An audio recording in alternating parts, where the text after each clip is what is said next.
विश्वानि देव सवितरदुरितानि परासु यद्भद्रं तन्न आसु। सहना भवतु सहनौ भुनक्तु सह वीर्यं करवावहै तेजस्विनावधीतमस्तु मा विद्विषावहै। ओम शांति शांति शांति।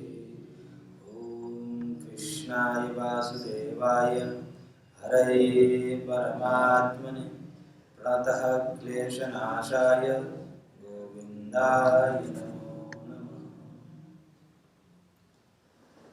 ओम श्री परमात्मा नमः।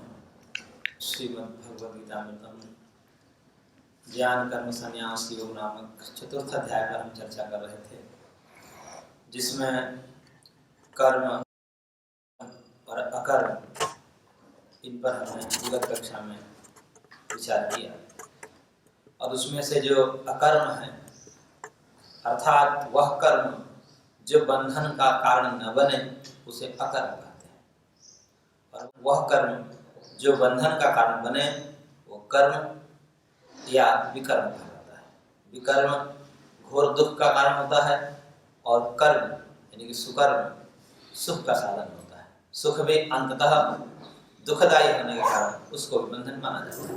इसलिए कर्म और विकर्म ये दोनों बंधन के कारण हैं और अकर्म बंधन का कारण नहीं। इसलिए वह कौन सा कर्म है जिसका बंधत्व नष्ट हो गया, अर्थात कर्म होता हुआ भी वो बंधन का कारण न होने से वो अकर्म कहलाता है। तो भगवान ने कहा कि कर्मण्यकर्म यः पश्येत् अकर्मणि च कर्म यः स बुद्धिमान् मनुष्येषु स युक्तः कृष्ण कर्म कृत्। कि जो कर्म में अकर्म को देखता है अर्थात राग द्वेष से रहित होकर के कर्म कर रहा है, तो वो इसी प्रकार कर रहा है मानो प्रकृति ही क्रियमाणानि गुणैः कर्माणि सर्वशः। सारे प्रकृति ही कर रही है, गुण में आपस में बरत रहे हैं और वह अकर्ता है। अकर्ता होकर के निर्भर होकर के निश्चिंत होकर के वह कर्म कर रहा है। वो सब भगवान की प्रेरणा से, प्रकृति की प्रेरणा से, भगवान की जो माया शक्ति है प्रकृति उसकी प्रेरणा से सब कुछ चल रहा है। आत्मा अपने आप में अकर्ता समझकर कर्म कर रहा है, तो निर्भर होकर कर्म कर रहा है, अकर्ता मान करके अपने को कर्म कर रहा है। राग द्वेष से रहित होने पर ही ये स्थिति संभव है, बिना राग द्वेष से रहित होकर के ऐसा संभव नहीं है। इसलिए राग द्वेष से रहित जो कर्म कर रहा है मानो वह कर्म में अकर्म को देख रहा है। तो कर्मणि अकर्म यह पश्येत्, और अकर्म में जो कर्म को देख रहा है यानी कि जो कर्म त्याग रूपी अकर्म है, जो कर्म त्याग कर दिया, निठल्ला बैठ गया और समझ रहा है कि हम कर्म नहीं कर रहे हैं इसलिए हमें कोई बंधन नहीं होगा, तो वस्तुतः वह अकर्म भी, निठल्लापन भी कभी कभी पाप आदि कर्म कहलाने लगते हैं। इसलिए वो अकर्म भी, कर्म त्याग भी कर्म ही होता है। तो इस प्रकार से कर्म त्याग को कोई अपना मुक्ति का कारण मान ले तो ये नहीं, ठीक नहीं है, क्योंकि उसमें भी जो कर्म देखता है यानी उसका भी पुण्य पाप बनता है। क्योंकि भगवान पहले भी कहा आ चुके हैं पिछले अध्याय में कि कोई एक क्षण के लिए भी ऐसा व्यक्ति नहीं है जो बिना कर्म का रह सकता है। इसलिए खाना पीना उठना बैठना ये सब कर्म है। इससे भी ये सिद्ध होता है कि कर्म के बिना कोई रह ही नहीं सकता। इसलिए जब कर्म के बिना रह ही नहीं सकता तो कर्म करना ही पड़ता है। तो फिर ये विचार आती है कि वो कौन सा कर्म है जो कर्म करते हुए जो बंधन का कारण बने। तो भगवान कहते हैं कि वास्तव में जो कर्म या कर्म को देखता है और अकर्म में कर्म को देखता है वही मनुष्य में विद्वान है और वही ब्रह्मनिष्ठ है। और फिर भगवान आगे श्लोक संख्या 19 में कहे यस्य सर्वे समारंभाः काम संकल्प वर्जिताः ज्ञानाग्नि दत्त कर्माणं तमाहुः पंडितम बुधाः। कि जिसके सारे कर्म काम और राग से वर्जित हैं, कामना निजी व्यक्तिगत स्वार्थ और संकल्प यानी कि राग चिकीर्षा इससे वर्जित हैं, तो वही व्यक्ति ज्ञान रूपी अग्नि में मानो अपने कर्म को दग्ध कर दिया है। वो ज्ञान अग्नि में अपने कर्म को दग्ध कर दिया है, दग्ध बीज कर दिया है। तमाहु पंडितम बुधाः, उसी को पंडित कहा जाता है, उसी को ज्ञानी लोग बुधाः पंडितम आहु, उसी को विद्वान लोग पंडित कहते हैं कि वास्तव में ज्ञान के द्वारा ही कर्म के बंधत्व का नाश किया जा सकता है। कर्म में स्वाभाविक बंधत्व है, वह पुण्य पाप रूप होता है, क्योंकि स्वार्थ से जब कर्म किया जाता है तो या पुण्य होता है अथवा पाप होता है। तो राग द्वेष से युक्त होकर कर्म पुण्य पाप की कोटि में आता है और वह बंधन का कारण बनता है। और जब ज्ञान हो गया, क्या ज्ञान हो गया कि ये राग द्वेष ही बंधन के कारण है, जब ज्ञान हो गया, इसलिए अब जब ज्ञान हो गया तो पता है कि भाई हमें बंधन में नहीं जाना है, इसलिए क्या करना पड़ेगा, बंधन के कारण राग द्वेष है, इसलिए राग द्वेष को छोड़ना पड़ेगा। और इस ज्ञान वाला जब हो गया तब वह राग द्वेष को छोड़ देता है और राग द्वेष को छोड़ करके कर्म करता है, यानी कर्म को नहीं छोड़ता। यहाँ पर राग द्वेष को छोड़ता है और कर्म उसका जारी रहता है। इसलिए इस प्रकार से जो कर्म को करता है वही वास्तव में पंडित है। इस प्रकार भगवान यहाँ श्लोक संख्या 19 तक की बात कहे।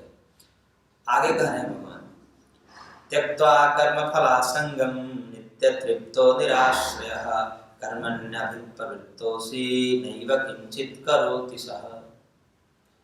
वास्तव में कर्म करते हुए वो कौन सा व्यक्ति है जो कर्म नहीं कर रहा है, कर्म करते हुए मानो कर्म नहीं कर रहा है, तो कह रहे हैं कि कर्म फलासंगम त्यक्त्वा निराश्रयः नित्य तृप्ता। जो कर्म फल की आसक्ति को, संग मतलब आसक्ति को, राग को त्याग करके, कर्म में भी राग होता है और फल में भी राग होता है। कर्म में राग को कर्मासक्ति बोलते हैं और फल में राग को फलासक्ति बोलते हैं। तो कर्म और फल इन दोनों में आसक्ति है, राग है, इसका त्याग करके, नहीं कर्मासक्ति और फलासक्ति दोनों का त्याग करके। कर्म में आसक्ति होती है, मैं कर्म कर रहा हूँ, मैंने ये किया, मैं नहीं होता तो ये नहीं होता, ये नहीं हो सकता, मैं ही सब कुछ कर रहा। इस प्रकार से मैं कर्म में जो ममत्व है, अहंकार है, इस अहंकार का भी त्याग करना है। मैं कर्म कर रहा हूं ऐसा नहीं, मेरे द्वारा करवाया जा रहा है, करवाने वाले भगवान। इस प्रकार से अपने अहंकार को विगलित करके कर्म से आसक्ति को हटाया जाता है। तो कर्म के आसक्ति का त्याग करके, और जब कर्म में आसक्ति का त्याग कर देंगे तो फल में भी आसक्ति नहीं रहेगी। फल में आसक्ति तभी रहती है जब हम कर्म में आसक्त होते हैं। मैं कर्म कर रहा हूँ, ये मेरे द्वारा कर्म किया जा रहा है, जब इस कर्म में आसक्ति होती है तो स्वाभाविक रूप से उससे मिलने वाला जो फल है उसमें भी आसक्ति होगी। तो कर्मासक्ति को जब हम त्याग कर देते हैं तो फलासक्ति अपने आप निरस्त हो जाती है। इस प्रकार से भगवान करेंगे कर्म फल में आसक्ति, दोनों में आसक्ति का त्याग करना है, और त्याग करके त्यक्त्वा निराश्रय, वो निराश्रित हो गया, यानी कि अब वो फल पर आश्रित था कि मेरे को इतना फल मिलेगा तो मैं सुखी होऊंगा। इस प्रकार से वह सुख दुख के साधन को, वो अपेक्षित कर्मों के परिणाम जो है फल, उसको मान रखा है कि मेरे को इतना मिलेगा फल तो मैं सुखी हो जाऊंगा। तो अभी जो है उसके सुख दुख का साधन जो है अपेक्षित कर्म फल, उसने अपने मन में फल बना लिया है कि ये कर्म कर रहा हूं तो इसको इतना फल मिल जाएगा जब, तो मैं सुखी हो जाऊंगा। तो अभी उसके सुख का आश्रय जो है कर्म फल है, और जब वो फल उसके अपेक्षित परिणाम नहीं आते, जितना वो सोचा था उतना फल नहीं मिलता, तब वो निराश होता है, दुखी होता है। और प्राय होता है कि सब सोचते तो अधिक ही हैं, कर्म तो कोई करता कम ही है, और उसके अपेक्षा व्यक्ति के ऊपर छोड़ दिया जाए तो अधिक से अधिक फल सोचकर रखता है अपने मन में। अधिक से अधिक इतना फल मिल जाए तो कोई दिक्कत नहीं, इतना भी मिल जाए तो भी कोई दिक्कत नहीं। इस प्रकार से अधिक फल आशा की कामना मन में बनाए रखता है, और ऐसी कामना से युक्त होकर के जब रहता है तो क्योंकि फल के लिए बहुत सारी चीजें, पूर्व जन्म के कर्म भी कारण रहते हैं, प्रारब्ध भी कारण रहता है, बहुत सारी चीजें हैं वहां पर भगवान उसको ध्यान में रखकर फल देते हैं। वर्तमान कर्म भी कारण होता है और पूर्व जन्म की प्रारब्ध भी कारण होता है, वो सबको मिला जुला करके भगवान फल देते हैं। लेकिन वो पूर्व कर्म को हम नहीं देख पाते जीव, अपने पूर्व प्रारब्ध कर्म जिसमें पाप है पुण्य है, ये दोनों है।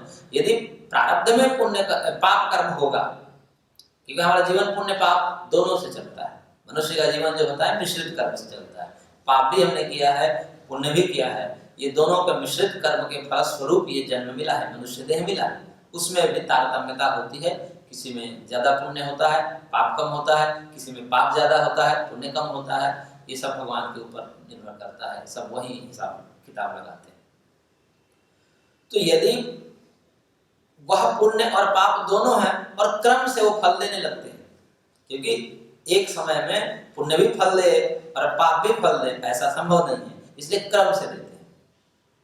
या तो पुण्य फल देगा तो सुख रूप में देगा, या पाप फल देगा तो दुख रूप में देगा। तो पुण्य पाप क्रम से जो है चलता रहता है, इसलिए सुख दुख भी जीवन में चलता रहता है। अब मान लीजिए कि हम पुण्य कर्म कर रहे हैं वर्तमान में, और भगवान ने पाप कर्म को, जो कर्माशय में पाप कर्म थे उनको फलोन्मुख कर दिया, यानी कि फल की तरफ धक्का दे दिया कि अब ये फल देंगे। आपके प्रारब्ध में जो पाप कर्म थे अब फलोन्मुख होगा, फल देंगे। अब आप इधर पुण्य कर्म कर रहे हैं और प्रारब्ध आ गया पाप वाला, वो फल दुख रूप देगा। तो इसमें हो सकता है कि आप जो कर्म कर रहे हैं उसका फल न मिले। क्यों? क्योंकि पाप अपना फल दे रहा है। तो कभी कभी क्या होता है कि पाप दुख रूप फल भी देता है, लेकिन हमारा वर्तमान में पुण्य कर्म इतना तीव्र है कि वो अलग से दुख ना दे करके हमारे पुण्य कर्म को ही निष्फल बना देता है, काट देता है उसके फल को। तो यदि हमें पुरुषार्थ करने के बाद भी अपेक्षित फल न मिले, या हो सकता है कुछ भी फल न मिले, पूरा कर्म ही निष्फल चला जाए। कई बार कर्म हम करना प्रारंभ करते हैं और पूरा का पूरा ही निष्फल चला जाता है, पूरा हानि हो जाती है, जीरो हो जाता है। तब उस समय हमें यह सोचना चाहिए कि हमने कर्म तो ठाना था शुभ कर्म, परंतु इसका परिणाम शून्य हो गया।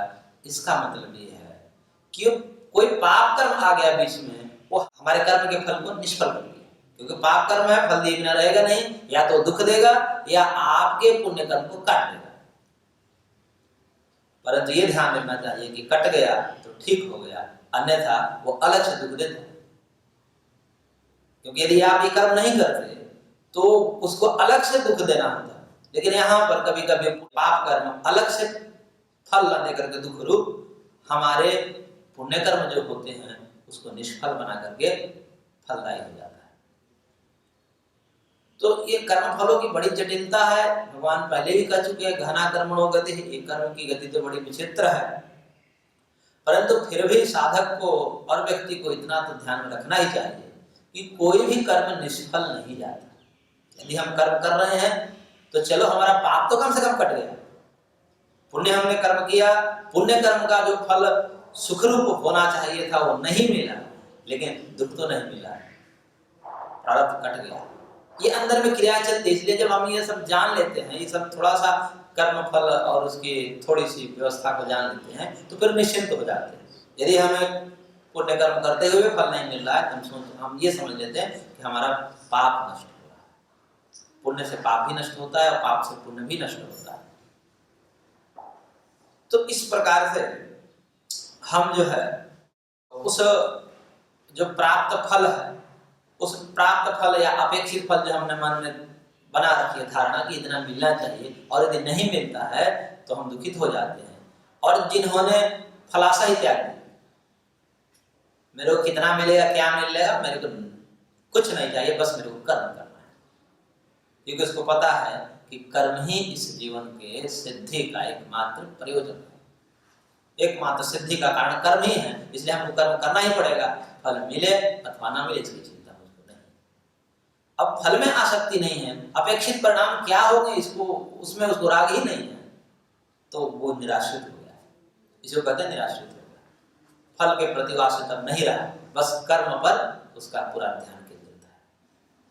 तो इस प्रकार से भगवान ने कहा कि जो निराश्रित है और फिर कैसे है, नित्य तृप्त, फल पे उसकी तृप्ति आश्रित नहीं है, कितना मेरे को सुख मिलेगा तब मैं तृप्त हूँ, नित्य तृप्त है, जितना प्राप्त है उतने में ही वो तृप्त है।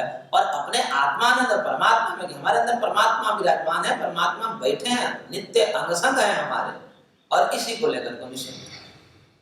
तो अपने आत्मा में भी परमानंद की अनुभूति करते हुए नित्य तृप्त जो रहता है और जो फल पर आश्रित नहीं रहता, तो भगवान कहते हैं कि सह कर्मणि अभिप्रवृत्ता अपि, वो कर्म करता हुआ भी न किंचित करोति, मानो कुछ नहीं कर रहा है। कर्म करते हुए मानो कुछ कर ही नहीं रहा है, कर ही नहीं रहा है का मतलब अब वो बंधन में नहीं है, क्योंकि सारे प्रकार के फलाशा और कर्माशा का त्याग कर दिया है उन्होंने। और इस प्रकार से जब कर्म करते हैं तो कर्म करते हुए मानो हम कर्म नहीं कर रहे होते हैं, और ऐसे कर्म कभी भी बंधन का कारण नहीं बनेगा। तो ये अकर्म है, सब अकर्म की यहाँ पर जिज्ञासा चल रही है, क्योंकि भगवान पहले कहे कि कर्म को भी तुम्हें जानना चाहिए, विकर्म को भी जानना चाहिए और अकर्म को भी समझना चाहिए। तो अब यहाँ पर अकर्म को समझा रहे हैं कि इस प्रकार से हम कर्म करें तो वह कर्म होते हुए अकर्म हो जाता है, यानी कि बंधत्व की शक्ति उसकी नष्ट हो जाती है। जैसे बीज भून जाता है तो उसमें अंकुरण की क्षमता नष्ट हो जाती है, ऐसे ही ज्ञान से राग द्वेष आदि हटा कर, ज्ञान से संभव, पहले हमने पढ़ा, शास्त्र के द्वारा पढ़ा समझा और फिर चेष्टा की कि नहीं अब हमको राग द्वेष नहीं करना है, और राग द्वेष का त्याग करके फिर कर्म करना है, कर्म छोड़ना भी नहीं है, कर्म करना है लेकिन राग द्वेष नहीं करना है। ये सब ज्ञान पूर्वक जब हम कर्म करते हैं तो मानव ज्ञान अग्नि में और हमारे कर्म भस्म हो गए। कर्म भस्म हो गए का मतलब कर्म नष्ट नहीं होगा, कर्म का बंधन तो नष्ट हो गया और वह कर्म बंधन का कारण। तब आगे भगवान और कह रहे हैं श्लोक संख्या 21 में, निराशीर्यत चित्तात्मा त्यक्त सर्व परिग्रह शारीरम केवलम कर्म कुर्वन्नाप्नोति किल्बिषम्।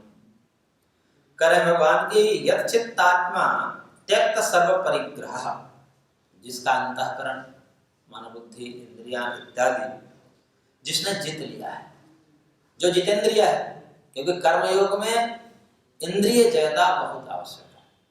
जितेंद्रिय होकर के बार बार इंद्रियां सुख लेने की चेष्टा करवाएंगी। आपके पास कर्म है, कर्म कर रहे हैं और वो संसाधन तो सामने है ही, तो बार बार इंद्रियां उन संसाधनों से, उन सुख की सामग्रियों से स्वयं के सुख लेने की चेष्टा करेंगी। इंद्रियां बार बार कहेंगी, क्योंकि इंद्रियों में ये तो पूर्व में ही भगवान ने कहे कि कहाँ कहाँ ये राग और काम जो है ये निवास करता है, इंद्रियों में निवास करता है, मन में निवास करता है, बुद्धि में निवास करता है। तो ये मन बुद्धि इंद्रियों के यदि हम नियंत्रित नहीं करेंगे तो फिर व्यक्ति भोगी हो जाता है, निष्काम कर्मी न होकर सकाम कर्मी हो जाता है। पूरा का पूरा कर्म जो है व्यक्तिगत फल भोग के लिए करता है। इसलिए जिसका अंतःकरण इंद्रिया आदि संयमित है, जीता हुआ है, जो जितेंद्रिय है, और त्यक्त सर्व परिग्रह, जिसने समस्त भोग की सामग्रियों का वास्तव में मन से परित्याग कर दिया। शरीर से संग्रह दिखेगा, किसके पास बहुत से धन है, सामग्री है, संसाधन है, वैभव है, सब कुछ दिखेगा, लेकिन अंदर से त्याग कर चुका है, क्योंकि वो सारे संसाधन, सारे विषय व्यक्तिगत भोग के लिए नहीं है, वो सब परमार्थ के लिए है, दूसरे के सुख के लिए है, व्यक्तिगत सुख नहीं ले रहा है। इसलिए मानव मन से त्याग कर दिया है। शरीर से तो पकड़ा रहेगा लेकिन मन से त्याग कर दिया, क्योंकि अब मन में उसका तो केवल एकमात्र भगवान है। मन में भगवान है, इसलिए संसार तो शरीर से है, क्योंकि संसार से ये शरीर बना है, संसार का अंश है, और मन जो है, आत्मा जो है, भगवान का अंश है। इसलिए जो जिसका अंश है उस अंश को अंशी में लीन कर दीजिए, यही कर्म योग है। आत्मा भगवान का अंश है, इसलिए आत्मा को भगवान में लीन कर दीजिए, यानी कि अपने आत्मा में भगवान को बसा लीजिए। और शरीर जो है ये जगत का अंश है, क्योंकि जगत के ही अन्न आदि खा करके बढ़ा हुआ है, इसलिए शरीर को जगत में लगा दीजिए, जगत की सेवा में लगा दीजिए, और आत्मा को भगवान में लगा दीजिए, यानी कि अपने आत्मा में भगवान को बसा लीजिए और शरीर से कर्म करते रहिए। तो जो जिसका अंश है उस अंश को अंशी में तल्लीन कर दीजिए, शरीर को संसार में लगा दीजिए, आत्मा को भगवान में लगा दीजिए। इस प्रकार से जो करता है वो मानो करते हुए भी कुछ नहीं करता। तो जिसके सारे भोग सामग्री परित्यक्त हो चुके हैं मन से, यहाँ पर परिग्रह का मतलब त्यक्त सर्व परिग्रह, यानी कि मन से त्याग किया है, शरीर से त्याग नहीं, शरीर से तो उसके संसाधन आसपास रहेंगे। तो मन से जिन्होंने त्याग कर दिया है वो कैसा हो गया है? निराशी, निराशी हो गया, यानी कि आशा का त्याग कर दिया है, आशा का त्याग कर दिया है, मैं मुझको इस कर्म का ये फल मिले, ये सब उसके आशाएं त्यक्त हो चुकी हैं, इसलिए वो निराशी हो गया है। और केवलम शारीरम कर्म कुर्वन्, केवल शरीर से कर्म करता हुआ न कि विषम आपनोति, वह फिर पाप को प्राप्त नहीं होता। केवल शरीर से, ये ध्यान देने योग्य बात है, मन से नहीं कर रहा है। मन में नित्य भगवान का ही चिंतन चल रहा है, उसको ये पता है कि ये जितने कर्म हैं वो सब भगवत प्राप्ति के लिए है, इसलिए मैं भगवत स्मरण नहीं छोड़ सकता। भगवान की स्मृति पूर्वक कर्म करता है, तो मन से वो कर्म नहीं करता, मन से तो भजन कर रहा है। ये सारे कर्म भगवान की उपासना के लिए है, भगवान की भक्ति के लिए है, भगवान की प्राप्ति के लिए है। इस प्रकार मन में तो भगवान को ही बसाया है और केवल शरीर से कर्म कर रहा है, केवल शरीर से कर्म कर रहा है। तो इस प्रकार से केवल शरीर से कर्म करता हुआ मन से भगवान में रमण कर रहा है, ऐसा जो कर्म करता है वह किल विषम न आपनोति, वो किसी भी पाप को प्राप्त नहीं होता, उसका कर्म कभी भी बंधन में नहीं आते, वह मुक्त हो जाता है। तो ये अकर्म है। और भी आगे भगवान कह रहे हैं, यदृच्छालाभ संतुष्टो द्वंद्वातीतो विमत्सरः समः सिद्धावसिद्धौ च कृत्वापि न निबध्यते। यदृच्छालाभ संतुष्ट, जो भी कर्म के द्वारा प्राप्त फल है, जो भी उसने कर्म किया है, पूर्ण पुरुषार्थ पूर्वक कर्म किया और उस कर्म के फल स्वरूप परमात्मा के विधान से जो भी उसको फल मिला, लाभ हुआ या हानि हुई, जो भी प्राप्त हुआ उसे लाभ हानि के रूप में, उसमें संतुष्ट है। चाहे उसे हानि हुई तो भी संतुष्ट है कि मेरे भाग्य में ही था, भगवान यही चाह रहे हैं, इतना करने के बाद भी हमको नहीं मिला, इसका मतलब भगवान को चाह रहे हैं कुछ हमारे कर्म में दोष होंगे पूर्व जन्म के, इसलिए कट गया, जितना मिला था नहीं मिला। इस प्रकार से संतुष्ट रहता है, क्योंकि उसको पता है कि जो भी हमें कर्म फल मिल रहा है, जो भी सुख दुख मिल रहा है, इसमें मैं स्वयं जिम्मेदार हूँ, भगवान जिम्मेदार नहीं है, कोई व्यक्ति जिम्मेदार नहीं है। काहू न को सुख दुख कर दाता, निज कृत कर्म भोग संप्राता। लक्ष्मण जी निषाद राज को उपदेश देते हुए कह रहे हैं कि कोई भी किसी के सुख दुख का दाता नहीं होता, उसके निज कृत कर्म ही उसके फल के रूप में दिलवाते हैं, लेकिन बाकी सब निमित्त बन जाते हैं। इसलिए लोग को लगता है कि इसके द्वारा मेरे को फल मिला है, तो यही मेरे फल के प्रतिकार हैं, चाहे वो लाभ हो या हानि। ये सब निमित्त मात्र हैं। आपको मिलना है तो भगवान किसी को भी माध्यम बना सकते हैं। इसलिए ये सोचना चाहिए कि जो भी हमें सुख दुख के रूप में प्राप्त है वो हमारे ही पूर्वकृत कर्म हैं। इसलिए उस पूर्वकृत कर्म के माध्यम से जो भी हमें पूर्ण पुरुषार्थ पूर्वक फल प्राप्त है उसमें संतुष्ट हैं।